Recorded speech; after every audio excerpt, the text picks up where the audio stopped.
You know, with so many organizations moving their workforce home to work, you're likely to lose your best people if you fail to do this one thing right away. Hi, this is Craig with leadershipmentor.com. As our world changes in such a big way, we need to also make big changes in the way that we lead our people. One mistake I think we often make, even when we're leading our people in a normal work environment, is that we tend to focus on the poor performers, and we tend to also ignore those people on our team that are doing well.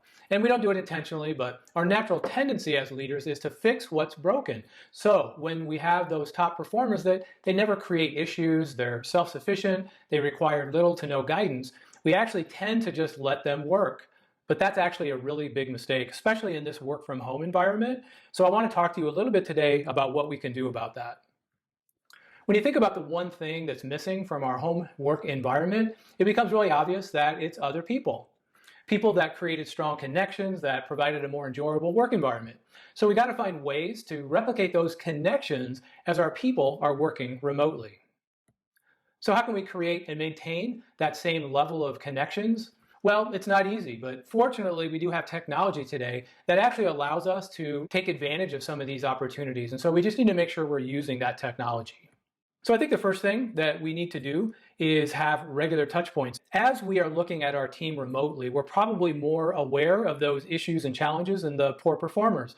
And so while we have to address those poor performers, what I want to encourage you to do is equally look at who is doing really well. And what are some opportunities for us to engage with those top performers and create regular touch points? One, so they're aware of how well they're doing. And then two, make sure that we are having these regular conversations so that they can provide their input and their challenges as well. So we don't just leave them out and not communicate with them. I think we also need to create new learning opportunities. And that's really part of having regular touch points, regular one-on-ones with our team members, is that we want to engage with them and we want to start asking questions about where is it that you want to go? What are some things you would like to learn?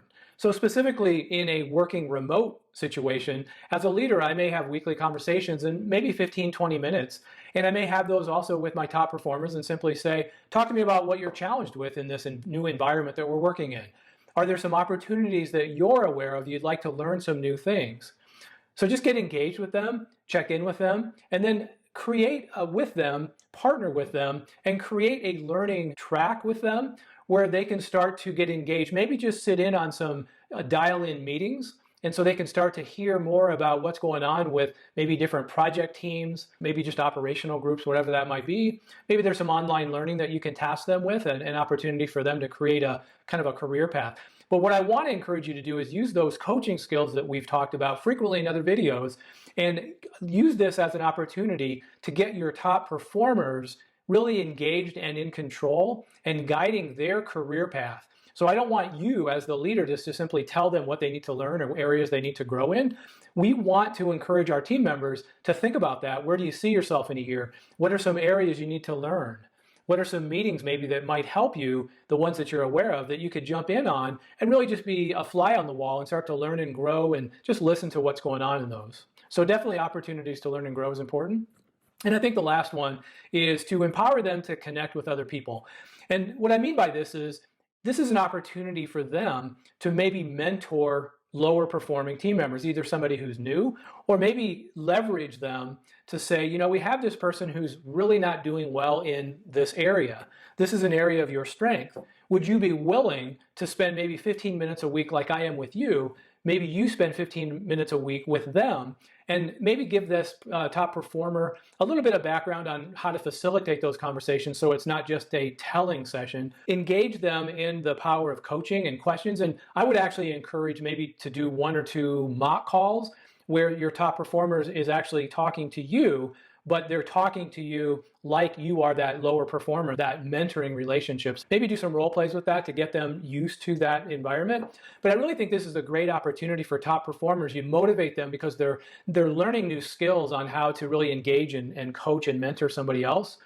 makes them feel like they're really part of the bigger team and contributing in a bigger way. So these are just 3 ways how we can really engage and empower these top performers and continue to do that. So hopefully you realize that it's really not that time consuming, but we have to remember that we can't just manage the poor performers. We have to also remember that we have these top performers and we're going to lose them either to different teams or worse yet to another organization if we don't engage and keep them motivated and learning.